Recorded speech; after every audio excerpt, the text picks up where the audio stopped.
Hello மக்களே, அனைவருக்கும் வணக்கம். இன்றைக்கி நம்ம ஜாபல சேனலில் எதை பற்றி பார்க்க போகிறோம் அப்படின்னு பார்த்தீங்கன்னா, நம்ம தமிழக அரசு மருத்துவமனையிலேருந்து ஒரு புதிய நோட்டிஃபிகேஷன் அஃபிஷியலாக ரிலீஸ் பண்ணியிருக்காங்க. அதை பற்றின ஃபுல் டீட்டெயில்ஸ் தான் இந்த வீடியோவில் நம்ம பார்க்க போகிறோம். மொத்தம் பார்த்திங்கன்னா 13 விதமான பதவிகள் இருக்கிறதா அஃபிஷியலாகவே அனௌன்ஸ் பண்ணியிருக்காங்க. குவாலிஃபிகேஷன்ஸை பொறுத்த வரைக்கும் மினிமம் நீங்கள் 8th டிப்ளமோ, டிகிரி, பிடிஎஸ் வரைக்கும் படிச்சிருக்கோங்க. இந்த வேலைவாய்ப்புக்கு நீங்கள் தாராளமாக விண்ணப்பிக்கலாம்னு சொல்லியிருக்காங்க. இந்த வேலைவாய்ப்பை பொறுத்த வரைக்கும் எந்த ஒரு தேர்வோ அல்லது தேர்வுக்கான கட்டணமும் கிடையாது. நோ எக்ஸாம் நோ ஃபீஸ் தான்.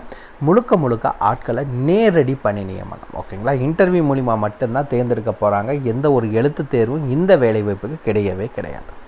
சம்பளத்தை பொறுத்த வரைக்கும் அதிகபட்சமாக உங்களுக்கு 40,000 வரைக்கும் மாத சம்பளம் வழங்குறதா அறிவிச்சிருக்காங்க.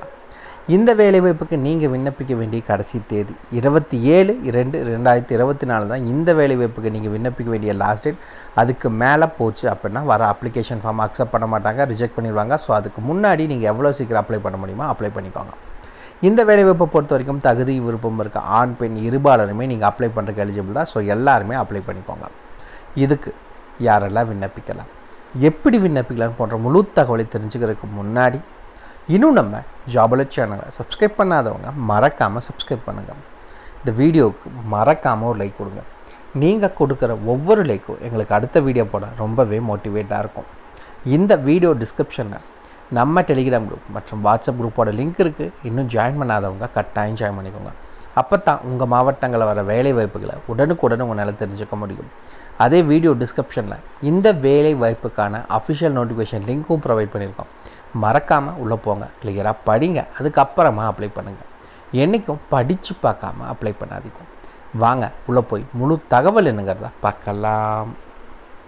மக்களே, பார்த்திங்கன்னா மொத்தம் 13 விதமான பதவிகள் சொல்லியிருந்தோம். அந்த 13 விதமான பதவிகளுக்கும் தனித்தனியாக ஒவ்வொரு வேலை வாய்ப்புக்கும் அப்ளிகேஷன் ஃபார்ம் கொடுத்துருக்காங்க. ஓகேங்களா?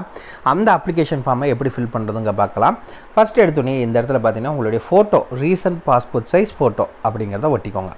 இந்த இடத்துல ஃபஸ்ட் எடுத்தோடனே விண்ணப்பதாரர் பெயர், யார் அப்ளை பண்ண போகிறீங்களோ அவங்களுடைய பெயர் என்னங்கிற டீட்டெயிலை மென்ஷன் பண்ணுங்கள். முழு பெயரும் எழுதுங்க.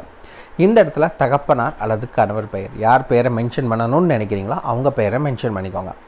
இந்த இடத்துல பிறந்த தேதி மற்றும் வயது ரெண்டுமே, அதாவது உங்களுடைய டேட் ஆஃப் பர்த் எழுதுங்க. அதே மாதிரி வயதும் மென்ஷன் பண்ணுங்கள். டேட் ஆஃப் பர்த் பார்த்திங்கன்னா DD/MM/YYYன்னு அந்த ஃபார்மேட்டில் மென்ஷன் பண்ணிக்கோங்க. அதுக்கடுத்தது இந்த வேலைவாய்ப்பு பார்த்திங்கன்னா கணினி தரவு உட்பட்டவர், அவங்களுக்கு என்னென்ன ஒவ்வொரு வேலைகளுக்கும் இது மட்டும் மாறும், மற்றது எல்லாமே ஒரே மாதிரி இருக்கும். கல்வி தகுதி, இந்த வேலைவாய்ப்புக்கு பார்த்திங்கன்னா 10th மார்க் ஷீட் வைக்க சொல்லியிருக்காங்க, 12th மார்க் ஷீட் வச்சுருக்காங்க. கிராஜுவேட், எனி டிகிரி படிச்சிருக்கவங்க நீங்களும் வைக்கலாம். ஸோ இந்த வேலைவாய்ப்புக்கு இதே அடுத்த வேலைவாய்ப்புக்குன்னா அது வேறு மாதிரி இருக்கும். அப்ளிகேஷன் ஃபார்மில் இது மட்டும் வேரி ஆகும். ஓகேங்களா? அதுக்கடுத்தது பார்த்திங்கன்னா கீழே ஆதார் எண், உங்களுடைய ஆதார் அட்டையில் இருக்க அந்த எண் என்ன அப்படிங்கிறத மென்ஷன் பண்ணுங்கள். அதுக்கடுத்தது சாதி சான்று, கம்யூனிட்டி சர்டிஃபிகேட், ஓகேங்களா, எந்த கம்யூனிட்டி சேர்ந்தவங்க அப்படிங்கிறத மென்ஷன் பண்ணிக்கோங்க. அதுக்கடுத்தது கைபேசி மற்றும் மின்னஞ்சல் முகவரி, ஓகேங்களா, ரெண்டுமே, அதாவது உங்களுடைய இமெயில் ஐடி மற்றும் மொபைல் நம்பர் ரெண்டுமே மென்ஷன் பண்ணுங்கள். இமெயில் ஐடி இல்லைன்னா விட்டுருங்க, ஏன்னா மொபைல் நம்பர் கம்பல்சரி மென்ஷன் பண்ணணும். அதுக்கடுத்தது உங்கள்கிட்ட முன் அனுபவம் ஏதேனும் இருப்பின், ஓகேங்களா, இருந்துச்சு அப்படின்னா அதுக்கான டீட்டெயில்ஸ் ஏதாவது இருக்குது அப்படின்னா அதை அட்டாச் பண்ணுங்கள், இல்லைன்னா விட்டுருங்க. இந்த இடத்துல பார்த்தீங்கன்னா தற்காலிக முகவரி அல்லது நிரந்தர முகவரி, உங்களுடைய பெர்மனன்ட் அட்ரஸ் மற்றும் ப்ரெசென்ட் அட்ரஸ் ரெண்டையுமே மென்ஷன் பண்ண சொல்லியிருக்காங்க. வெவ்வேறு முகவரி, உங்களுக்கு ப்ரெசென்ட் அட்ரஸும் பெர்மனன்ட் அட்ரஸ் ரெண்டும் வெவ்வேறு முகவரினா வெவ்வேறு முகவரி மென்ஷன் பண்ணுங்கள். இல்லை ஒரே முகவரி தான் அப்படின்னா ஒரே முகவரியும் மென்ஷன் பண்ணிக்கோங்க. Door number, street name, area name, district, taluk, pin code அப்படிங்கிற எல்லா டீட்டெயில்ஸும் மறக்காமல் மென்ஷன் பண்ணிக்கோங்க. அதுக்கு அடுத்தது கீழே வந்தீங்க அப்படின்னா இந்த இடத்துல இடம் மற்றும் தேதி அப்படின்னு கொடுத்துருப்பாங்க. அதாவது பிளேஸ் மற்றும் டேட், உங்கள் ஊர் பேர் என்ன, அதே மாதிரி என்றைக்கு நீங்கள் அனுப்புகிறீங்க அப்படிங்கிற இதை மென்ஷன் பண்ண சொல்லியிருக்காங்க.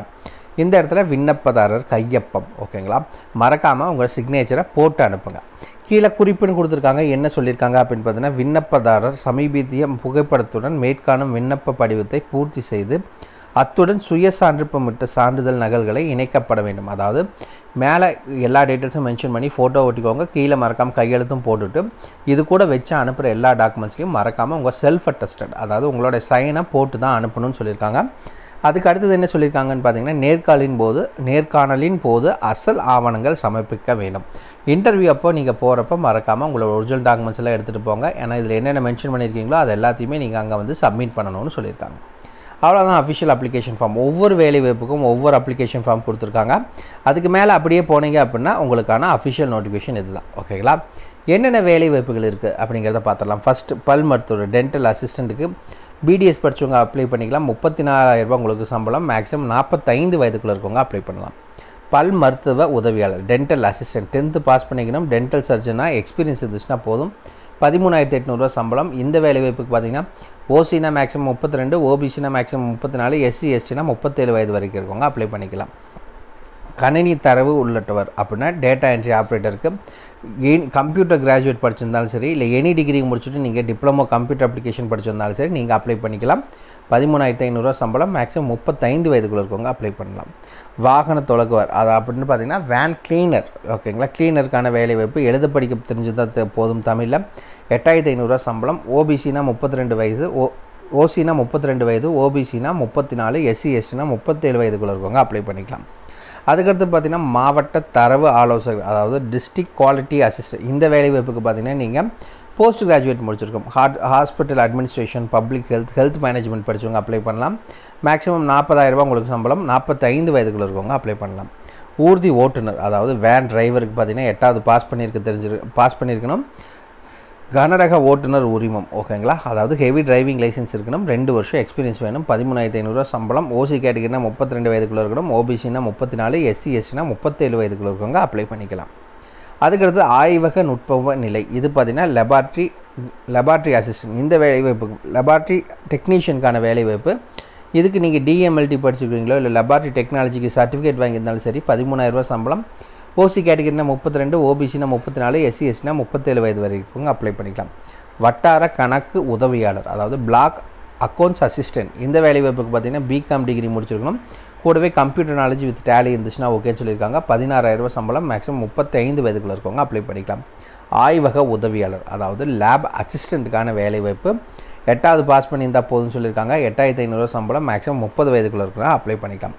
பெண் செவிலியர் உதவியாளர், அதாவது ஃபீமேல் நர்ஸ் அசிஸ்டன்ட். இந்த வேலைவாய்ப்புக்கு பார்த்திங்கன்னா எம்என்ஏ இல்லைன்னா எஃப்என்ஏ கோர்ஸ் படிச்சிருக்கோங்க அப்ளை பண்ணலாம். 8,500 ரூபா சம்பளம். ஓசி கேட்டகரினா 32, ஓபிசினா 34, எஸ்சி எஸ்டினா 37 வயது வரைக்கும் இருக்கவங்க அப்ளை பண்ணிக்கலாம். தரவு உள்ளிட்டோர், அதே டேட்டா என்ட்ரி ஆப்ரேட்டரில் வேறு ஒரு டிபார்ட்மெண்ட்டில் உங்களுக்கு வேலை வாய்ப்பு சொல்லியிருக்காங்க. கம்ப்யூட்டர் கிராஜுவேட்டோ இல்லை எனி டிகிரி முடிச்சுட்டு நீங்கள் டிப்ளமோ கம்ப்யூட்டர் அப்ளிகேஷன் படிச்சிருந்தாலும் அப்ளை பண்ணிக்கலாம். 13,500 ரூபா சம்பளம். மேக்ஸிமம் 35 வயதுக்குள்ள இருக்கவங்க அப்ளை பண்ணலாம். அதுக்கடுத்து பார்த்திங்கன்னா காது கேளாத இளம் வயதினருக்கான பயிற்றுனர், அதாவது இன்ஸ்ட்ரக்டர், ஓகேங்களா. இந்த வேலைவாய்ப்புக்கு நீங்கள் diploma in training young deaf and hearing handicap இது முடிச்சிருக்கணும்னு சொல்லியிருக்காங்க. 17,000 ரூபா சம்பளம். ஓசி கேட்டகரினா 32, ஓபிசினா 34, எஸ்சி எஸ்டினா 37 வயது வரைக்கும் இருக்கவங்க அப்ளை பண்ணிக்கலாம். மருந்தாளர், அதாவது ஃபார்மாசிஸ்ட். இதுக்கு டிப்ளமோ ஃபார்மசி படிச்சிருக்கணும். 15,000 ரூபா சம்பளம். ஓசினா 32, ஓபிசினா 34, எஸ்சி எஸ்டினா 37 வயது வரைக்கும் இருக்கவங்க நீங்கள் இந்த வேலைவாய்ப்புக்கு அப்ளை பண்ணிக்கலாம். இந்த வேலைவாய்ப்புக்கு நீங்கள் எப்படி அப்ளை பண்ணணும் அப்படிங்கிறத பார்த்தீங்கன்னா ஆல்ரெடி நம்ம அப்ளிகேஷன் ஃபார்ம் பார்த்துட்டோம். அந்த அப்ளிகேஷன் ஃபார்ம் கூட உங்களோட education certificate, address proof, ID proof, date of birth proof, community certificate எல்லாத்தையுமே வச்சுக்கோங்க. வச்சு நீங்கள் அனுப்ப வேண்டிய லாஸ்ட் டேட் பார்த்திங்கன்னா இதுதான் 27/2/2024 மாலை 5 மணிக்குள் மேற்கூறிய அலுவலகத்தில் நேரிலோ அல்லது தபால் மூலமாகும், ஓகேங்களா.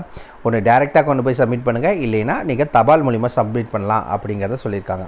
ஓகே, இந்த வேலைவாய்ப்புக்கு நீங்கள் அனுப்ப வேண்டிய முகவரி இந்த லாஸ்ட்டில் கொடுத்துருக்காரு தான்.